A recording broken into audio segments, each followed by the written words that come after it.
Good evening and welcome to the Artist Spotlight. I'm Paul Toscano, and tonight we're here at the Towne Crier Cafe in Pawling, New York with Connor Kennedy of the Rethink Pink project. Well, welcome, Connor. Thanks for you for having coming me. to the show. Thank you. So, what drew you to the Pink Floyd at such a young age? I don't know what it was exactly about their music, but my babysitter's daughter was older. She's older than me. She was probably 16 or 17, and she was into Pink Floyd, and she showed some Pink Floyd's music to me, and I fell in love with it, and I started really delving into it and became a little obsessed. It's pretty good. Yeah. You had said in the Hudson Valley magazine that you don't remember wanting to play guitar when you were young. How is it that you got started?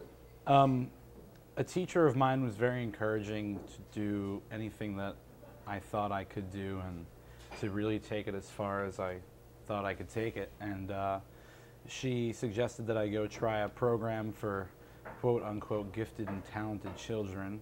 And there was a whole roster of different courses that you could take, and Guitar 101 was one of them. And I thought, well, that might be fun. I have a guitar, don't know how to play, and I can go take this course. So I did, and within the first, it was a 7-week course, 7 classes, and I picked up really fast, and just started spending more of my time outside of the lessons doing guitar-related things, and I haven't stopped since. So now, what age was this that you went to this school? About 10. About 10. Yeah. So in 7 years, you've come a long way, and you're called a guitar prodigy. Would you say that would be an accurate description? Technically, it's, I guess. I mean, I'm not a huge fan of the term prodigy, but I just like playing guitar, and it's something that I really, I couldn't live without it.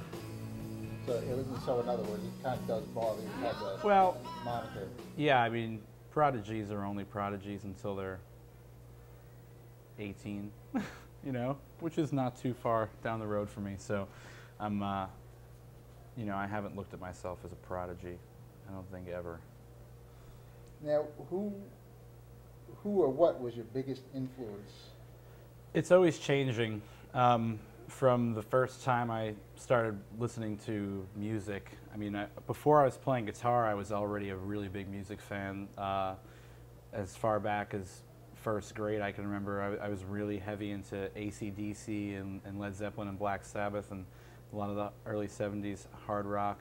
And then, I got into the Beatles. So, I've always been, it changes, Well, it sounds like you've actually matured because your musical tastes have changed. Yeah, I mean, it's constantly changing. I mean, I was really into just the classic rock and roll, and for a good portion of my childhood. And then as I got older and I started playing guitar, there was a good 3 years where it was really nothing but Pink Floyd. And I literally, I mean, I didn't listen to anything besides Pink Floyd. And then, I heard Stevie Ray Vaughan, and I thought, man, this guy's like nothing else I've ever heard. And from Stevie, then I started listening to other blues artists, and I found that I actually enjoy the classic blues artists more than Steve. I love Stevie Ray Vaughan, but I'm more of a fan of like Freddie King, Albert King, Albert Collins, Hubert Sumlin, who I just went to Hubert's funeral a couple weeks ago, unfortunately. But he's one of the greatest electric guitar players that ever lived. You like some really great players, and a lot of these players I enjoy too. I'm like you. I always loved Stevie Ray. Yeah. You dig deeper into these other blues Yeah, players, well, there's so much more. It's I'll be honest with you. The first time I heard Albert King, I was a little shocked, and I couldn't believe it. I mean, sure, when you talk about someone else's influences, it's very easy to you know, they can talk about who they liked, but when I heard Albert King, I was like, oh man, how come no one else has heard Albert King? Everyone else would think he's just as good as Stevie Ray. Oh yeah, and I'm sure you could turn your friends onto it too, and they probably go, "Well, I don't really care for it all." Yeah, that I know. much." But that's a part of that, you know, Yeah. maturity. Yeah. Are there any musicians in your family? Kind of. My dad, he likes to play guitar, you know, very casually, and my mom sings very casually as well. So there's music in the family, but it's not. No one has really done it professionally. My uncle, or it's actually my mom's uncle, is a professional bluegrass musician, guitarist, fiddle player, mandolin. You know, so I was around him growing up a lot, and I'm sure that I've always been around music, so. So you're pretty much open to all genres? Oh yeah, I listen to just about everything. I mean, even hip hop and rap. I mean, you know, it's not my favorite music, but I do listen to it. Because you're open. There's Yeah. something there anyway. Yeah. You know, a lot of these guys today listen to the music that I like to, you know, all this old soul. They sample, you know, great music. There is some great music out there. Yeah. So how old were you when you got to the practicing of 3 to 5 hours a day? Because I read that somewhere. It was probably not right from the beginning, but I imagine sometime around a year after I started playing, because you know, after my fingers strengthened up a little bit and I was really into Pink Floyd, and then started learning all the David Gilmour stuff. But I honestly don't remember a whole lot of, you know, it's like every day of practicing. Every day of practicing 3 to 5 hours. Yeah, it's a long time. It definitely is. I just know that I did it. Do you keep an axe by your bed? There's axes all over my house. They're everywhere. Do you have a favorite? I do have a favorite, and it's not even my guitar. It's a guitar that I've been graciously loaned by my friend Scott, and it's it's a Gibson ES335. Oh, beautiful. And it was a guitar that I definitely can't afford to buy.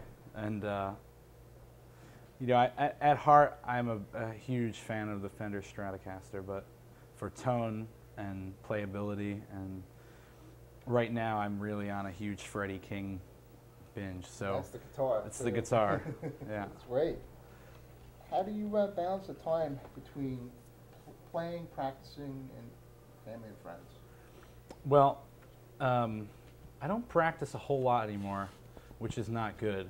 But I'm always running around, and playing music. I mean, I'm playing out, but I've been trying more recently to kind of delve into some different stuff.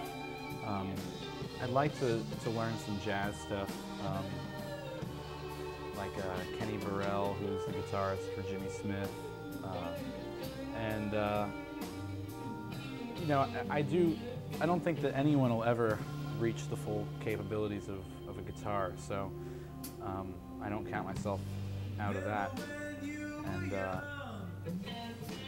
family and friends, I mean, they're always around. People come out, you know, my family comes out to support me when I play. My friends, I play with some of my best friends, you know. Oh, that's even So, better. yeah. That's great. Yeah. That makes you feel special. Yeah. Here's one I wanted to talk about. I read that you once snuck out, or you used to sneak out to go out to open mic nights. Yeah. Yep. How did your parents feel about that?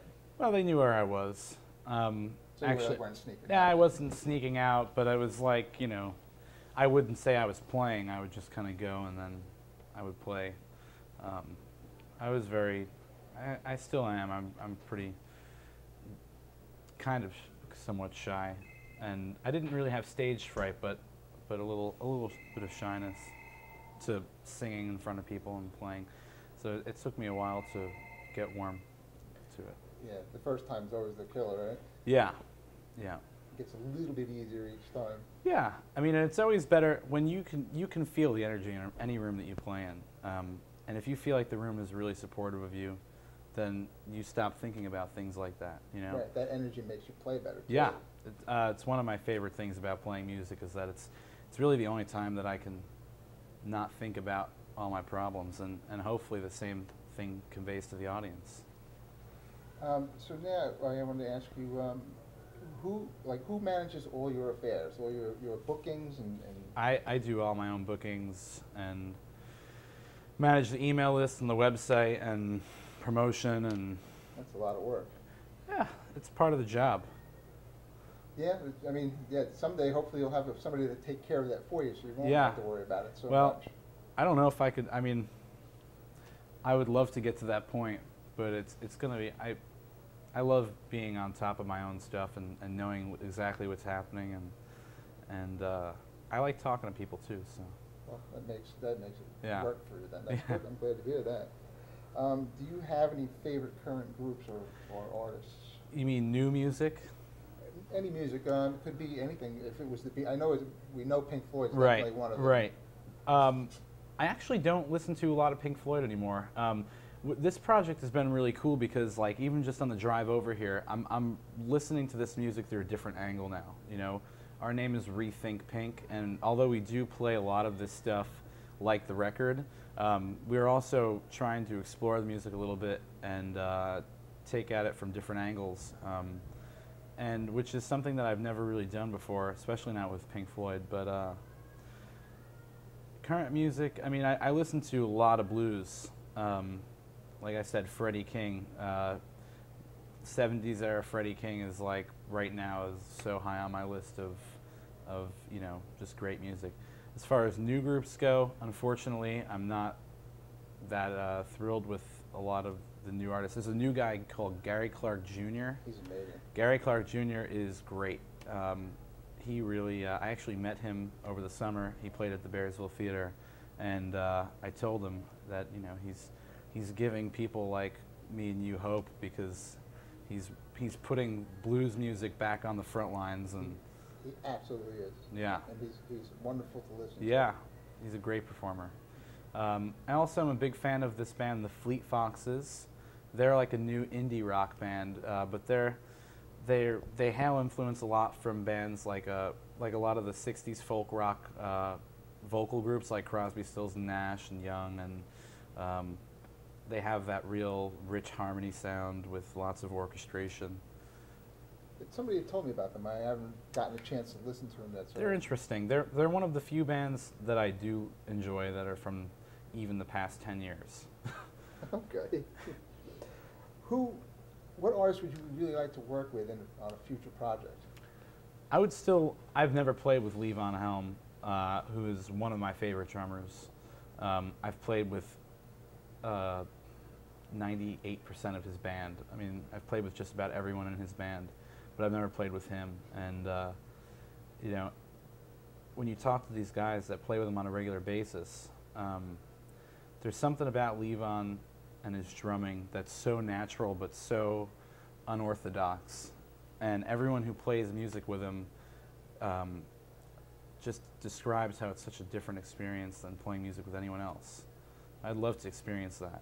I think you'll have that going in the near future. I hope so. Also, I mean, I'd love to play with Greg Allman or any of those guys from the Allman Brothers. You know, I'm friends with 3 of the guys from Greg's band, and I've seen them in action, and hopefully that's in the cards. Well, that'd be great too. That'd be cool. You never know what shakes out in these Yeah, situations. yeah. You know, you could be called up by him to Who come help knows? out on a gig or That something would like be- that. That'd be great. Be amazing. Are you writing any of your own music? Yeah, that's another thing that I'm trying to spend more time on is really bearing down and writing some stuff. With my band, the Connor Kennedy Band, we do a lot of covers, but we pick stuff that, you know, you wouldn't hear on the radio, and so in a way it's kind of making it our own, but I'm working on it. You know, I say that I don't think it's very possible. It's possible, but even the best artists in history, Stevie Wonder, Ray Charles, those guys didn't really start writing the great music that they wrote until they were in their early to mid-20s. You know, when they were my age or younger, they were playing other people's music. So I think that it's something that I want to happen naturally. You know, I want to be inspired. I don't want to. I've tried writing songs, and when you try writing songs, it doesn't happen. It has to just come to It has you, to right? happen naturally, yeah. So you know, I'm being patient, but it's happening. You know, we've got a couple new tunes that we've been working on, and we're gonna go into the studio in April and record at least 4 original songs. So that's the goal. Well, I expect that 2012, a lot of things are going to happen for you. I hope so. As you had mentioned, I was in Hudson Valley magazine last month, which was an honor and a big surprise to me, actually. And we just got booked for Mountain Jam, Excellent. which I'm thrilled about. You know, to be on the lineup with, I've heard some rumors, educated rumors of Santana and the Foo Fighters. So. Oh, I think that's an event I'll have to make a trip Yeah, to. yeah. It'll So be if worth it. you know, we'll be on the bill with even if it's not those 2 groups. They don't ever fail with the lineup, and just to have my name on that list. Well, Greg Allman usually plays there too, so Yeah. that might be that opportunity. Yeah. right Well, there. we'll see. Well, Connor, I appreciate you taking the time to sit down and Absolutely. talk to me, and this has been good for me, and Yeah. It's I been hope a it was pleasure. enjoyable for you. Absolutely. And I look forward to seeing your career go upwards. I hope so. Thank you, Connor. I Thank appreciate you, it. Paul. So we're sitting here with the band Rethink Pink with Connor Kennedy, Jeremy Bound, Lee Falco, and Kyle Esposito. Thank you, guys, and just wanted to talk to you guys for a little bit Sure. about this whole project as a group. Yeah. So, you know, what brought this all about? Well, 3 of us already had a great love for the music of Pink Floyd, and Lee now has one. As evidenced by his Yeah, shirt. I see that. I do like that shirt. So, you know, we had already been playing together, and I've always wanted to do a Halloween show that was themed in the tradition of bands like Fish, who do a different album every year on Halloween, and I always thought it would be cool to do some Pink Floyd, and on Halloween is a great night to do Pink Floyd music. Absolutely. And Connor actually called me over the summer and said that he booked a Halloween gig, and it wasn't a big deal or whatever. He was talking it down, but then he said, it'd be fun if we just did some maybe Pink Floyd that night or all Pink Floyd. And I said, that's my favorite band. Let's do all Pink Floyd and let's start rehearsing now for it. Let's take it seriously, and we started rehearsing every week for close to 3 months. yeah. This project seems to be getting some traction too. You know, Yeah. I've heard Well- about it. It's being played in different places and venues and clubs and such. Yeah, we're trying to keep it moving the best we can. This is our 3rd gig, and we're going to try and get one at least once a month throughout 2012. So you won't interfere with any of the Connor Kennedy project then? Well, it's totally different. You know, it's great promotion. They work for each other. You know, when we have Connor Kennedy Band gigs, we talk about the Pink Floyd show, and sometimes, the Pink Floyd yeah, sometimes we play some Pink Floyd live for the people that come out, and people really go crazy. And you know, then we tell them about our upcoming gigs, and when we have these Rethink Pink shows, it draws attention to my name, and then we can talk about the other things. So it really works hand in hand, and you know, it's helping. And we like it. And we have a lot of Well, fun. yeah, that's Yeah. the key right there. Yeah. Now, I noticed that there's a lot of different age variations here. Yeah, well, Jeremy's the youngest. Yeah, Yeah, I thought so. yeah. I just turned 16. I can't drive at night yet. And Lee, you're what? 17. 60? Oh, 17. Yeah, Okay, I I thought you were going to tell me you were 17. 65 or something like that. So 60 was the youngest. And Connor, you're 17 as Yeah. well. Yep. And Kyle? I can only drive at night. Yeah. And they won't let him drive in the I daytime. love it. I love it. Yeah. I had the big 4.0 this year. Last 40, huh? Year. Woohoo! Well, that's Still got plenty of years left. Yeah, whatever that means. I don't know, what does it mean? I don't know. We'll find out. Well, we're looking forward to the show tonight. Thank you. And this is at the Towne Crier Cafe is where the show is being held. Yeah, I'm very excited to play here before they move. Yes. Yeah. You know. Hudson Valley Institution. Yeah. Oh, absolutely. Yeah, I spoke to Phil a little bit earlier. You know, I'm gonna miss him. Yeah. It won't be that 5-mile drive anymore. Right. It's gonna be a lot further. Yeah. Maybe it'll be closer for us, though. It may be. You're up in Saugerties, right? I'm in Saugerties, yeah. And you were in New Windsor, Orange County. Okay. What about the rest of you guys? In Marlboro? Marlboro? Yeah. I'm just north of Saugerties in Palinville. Oh, that's definitely a hike. Mountains. It's about 10 minutes. Well, that's Basically. okay. Well, I appreciate you guys sitting down to take the time to speak to me. And this is the first show called The Artist Spotlight. Oh, cool. And Cool. you're it. Great. So we're hoping to do a lot more of these. And Yeah. some more interviews. Best of luck. And we'll keep an eye on the progress of the band. Yeah. Thank you. Yeah, we're missing a member tonight, actually. Our other guitar player, Scott Sherrard, is in the Greg Allman band, and he's out with Greg Allman right now, so he couldn't make this show. And he actually didn't make the last show either because his kid was born his first. The night before the game. Yeah. Wow. So, His first child. but you know, we have. Good Eric. Yeah. We have Eric Lawrence. Eric Lawrence playing saxophone. Eric is in the Lee Von Helm band. I've heard him play on the Rethink Pink project. Yeah. It's fantastic. Perfect. Yeah. I mean, everything you guys did, it really came out Thank you. well. And We try. Yeah. well, thanks again, fellas, and thank you all. I appreciate it. And I'm Paul Toscano, and this is the first edition of the Artist Spotlight. Thank you. Thank you. Thanks, guys. Yeah. Thank you. Connie, you're going to stick around, right? Yeah. Okay. Thanks. Hi, I'm Paul Toscano, and I'm here tonight with Phil Ciganer, the proprietor of the Towne Crier Cafe in Pawling, New York.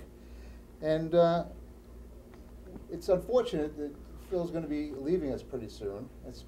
This building here, I believe, has been here for 23 years. Is that 23 plus years, that is correct. It's amazing. You know, it's just so many acts you've brought in here. Now, you opened November 21st, 1972, and your opening act was the Wretched Refuse String Band. That is correct. You know, who by coincidence were in touch with me today after about not hearing from them probably in over 20 some odd years. Well, Just one of them got in touch with me wondering if they were the first act at the original Towne Crier, which they were. And First band, not the first act, the first band. And that was located in an old hotel? An old general store, historic general store that dated back to the late 1600s, early 1700s, a real slice of Americana, you know. And then those days you were just serving cake, right? Was a coffee house, you know, kind of a, for lack of a better title, kind of a bohemian type coffee house, cakes and coffee, espresso. Was Had it a still soda. the same type of wonderful cakes that are here now? Always.